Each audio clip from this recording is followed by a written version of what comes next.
Hey y'all, so if you read the title, then you know that this is about to be the story time about how I got arrested at 14. So let's jump right into it. Girls can't never say they want it. Girls can't never say yeah. Okay, so just a little bit of a warning. Do not try this at home. And so let's just start off with a little bit of background information. I was 14 years old, and this was a period of time where my mom and I were constantly bumping heads, I guess, and we just weren't meeting eye to eye at all. And that is no excuse to be rebellious, but I was a straight A student. I did good in school. I never really gave my mom any trouble. I'm the oldest. Like, it was like that. So for this to happen, I guess it caught everybody by surprise. So sorry, you guys. But now we have a story to tell, and now we can laugh about it because it's like 2 years later. So it's funny now, but in the moment that was not funny, and it was horrible. So it's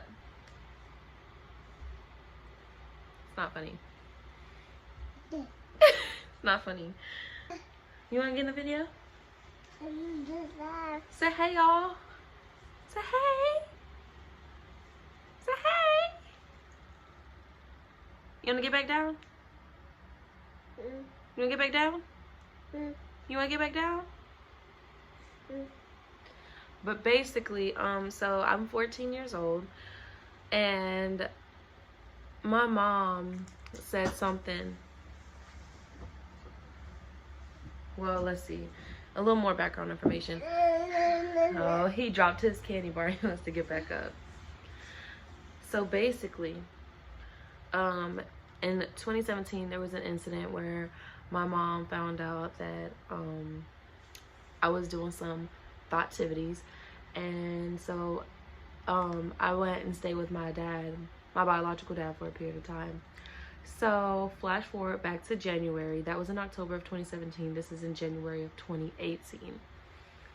So I don't know, I must have made my mom mad that night or something. We're at Walmart, and she just caught an attitude with me, and she just made me so mad. Like, she would just get mad at me for everything.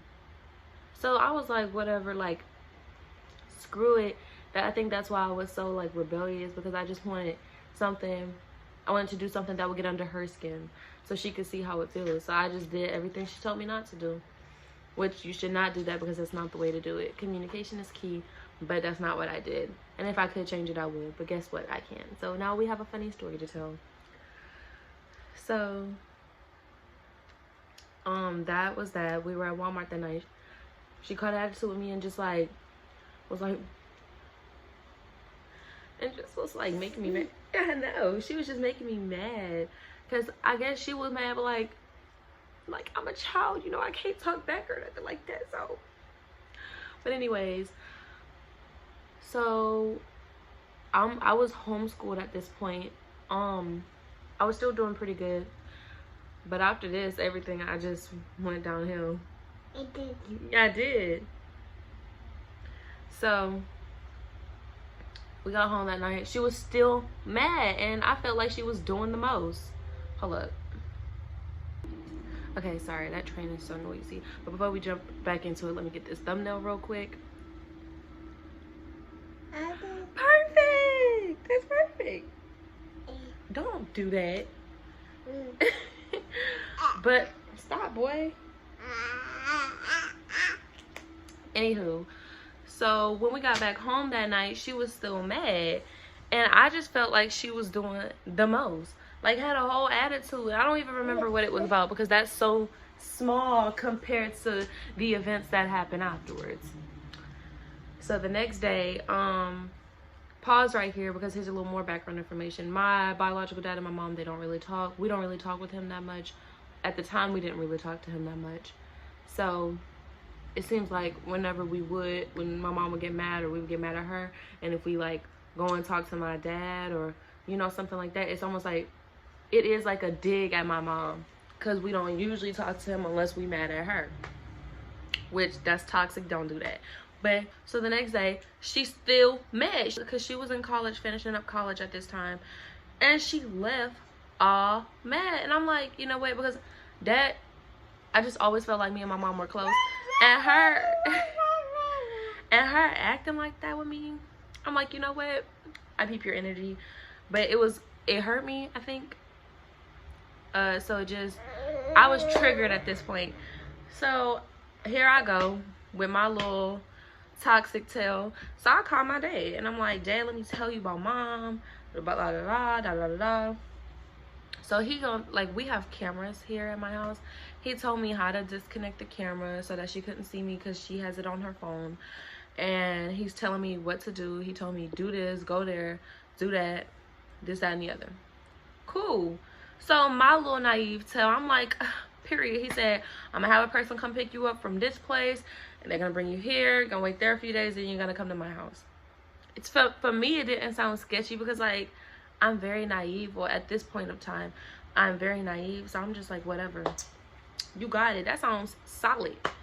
So I packed my bags, did my schoolwork, did some of my schoolwork from a little computer or whatever.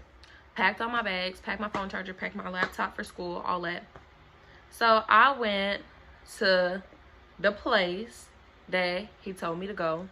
I'm over here. I don't know why I didn't think it would look suspicious that this little girl was walking with like 5 big bags, like moving bags. So people seeing me walking on the side of the road ain't offering me no ride or nothing. I peeped that, but I guess it's a good thing that y'all didn't give me a ride because, you know, I didn't want to get kidnapped. But anyways, so I get to the place or whatever. I got all my bags. These people looking at me, they're like, do you need help? I'm like, no, I'm just waiting on somebody. So I'm waiting. I waited some hours. Someone called my mom and told her, look, I saw your daughter walking down the street. She had big bags, like she going somewhere. I don't know what's going on. My mom's in like 45 minutes away. She's calling me. I'm not stupid. I watch Lifetime. I know that you can track my phone if I answer the phone call. So I did not answer her phone call. She's like, do you want to stop playing these games with me? She texts me going off. So at this point, she knows. Then I get a call from some weird number. No, I know that's the police. I peep game. I know what's up, period. So I'm not about to answer this phone call. So at this point, me and my dad are communicating. My mama gonna cut off the service on my phone because I won't answer her phone calls. This woman cut off the service. Anything could have happened to me, Mom. Anything. I could have been kidnapped. You never would have known because you cut off the service on my phone. And 911, like, what? Like, that's all I would have been able to call? But anyways, so I'm using the Wi-Fi at the place or whatever, texting people. My dad told me to download this little app. We texted. Cool. Okay. So flash forward a couple hours to when a girl came and picked me up. She picked me up. We went to my auntie house, about 30 minutes away. And I get there, my cousin there, we talking or whatever, and I'm like, something tells me to look, because they had an apartment complex, like, right there on the corner of the house. Is like, you can see it. So, and I look, and I see my mama car in the parking lot. I'm like, is that my... I know, y'all made me crazy. And I'm like, is that my mama car? And the only reason that I was able to identify that car the way I did was because that car is the only car like that that has Florida Gator plates on the front. And that's how I knew that was my mother. So the first time I looked, I'm like, girl, I think that's my mama car. So I waited a couple minutes. I looked back to make sure because I didn't want to make it look suspicious that I'm just staring at these people's car. And the car had moved closer. I said, that's my mama. So I ran to my name. I'm like, Nanny, my mama here, my mama here. She gonna take me. And she like, baby, we're not gonna let nobody take you, all that. So then, next thing I know, 2 police cars pull up, or 1 police car pull up. It don't matter. The police pulled up. My mama called the people on me. And I think it just disappointed me. Because where she from, my mother, where she from, calling 50 ain't the way to go. And she called the people on me. But I forgave her for that. Anyways, so my mama pull up right behind the police. They get up there. It was 2 cops. One of them knew my people, my daddy people or whatever. And one of them, nobody knew. This man was so rude to me. Like, I understand I got an attitude or whatever, but sir, I'm 14 years old. You like old enough to probably be my dad times 2. So calm down, pipe down, sir. But anyways, this man was so rude. My mama jumped out of the car going off on me. It's not funny because at the time I was freaking out. This is the most rebellious I had ever been in my life. And yeah, I'm never doing that again. Well, you know. But, and I would not recommend doing this. It's just for entertainment purposes. So this man going off on me, he is like, why'd you leave the house without telling your mom? I said, I did tell my mom. I said, I texted her and I told her I'm going to live with dad. And she's like, no, you didn't. I never got a text from you. I'm like, this woman here, she's doing the most right now. Somebody get her. I didn't think the people was going to make me go back home with her. My mama called the people, told them I ran away. And so then he's over here like, you know, asking me all these questions. I'm like, my dad told me everything to do. And once I realized, like, I'm not winning this. So I wasted everybody's time that day, basically. But anyways, he was like, okay, well, let's give your dad a phone call. He called my dad. He was like, hey, do you know anything about this? Y'all, well, y'all believe my daddy told them people. He ain't know nothing about that because he been at home all day. He didn't know nothing about that. Left me there, 14 years old, with these popo to fend for myself. Like, but anyways, so he was like, you need to go get, the cop was like, you need to go get in the car with your mom right now. And I said, I'm not going back with her. So he was like, yes, you are. I'm not your mother effing mom. You're not about to effing talk to me stupid. Like, this man is going off on me. Or no. I just didn't want to go back home with her because I knew she was going to be mad at me. But whatever. So he was like, so what do you want me to do if she won't go home with you? That's what he asked my mom. My mama said, are you eating that chocolate and getting it all over my shirt? Give me that. I knew it. Oh my God, that's why he was so happy. Anyways, so he asked my mom, what do you want me to do, like, if she won't go home? Do you want me to take her to jail? Do you want me to arrest her? My mama said, yes, take her to jail.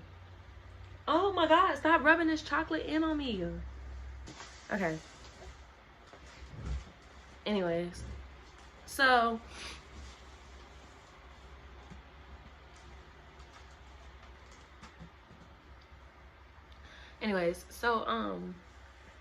my mom was like, yeah, take her to jail.